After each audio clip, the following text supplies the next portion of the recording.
Tipid sa ingredients pero hindi sa lasa. Yan ang 5-ingredient creamy mushroom balls. Di ba hindi ka marunong magluto? Sino nagsabi sa'yo? Good luck to us! Let's go! Tara! Today we're using the Knorr cream of mushroom. It's made with real mushrooms. Grab your sliced canned mushrooms. And then I'm gonna go ahead and put cooked rice.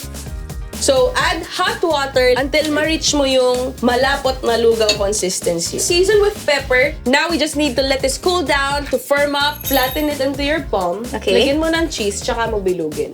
So, you simply roll the balls into breadcrumbs. Try your best to drop them all at the same time para sabay-sabay sila maluto.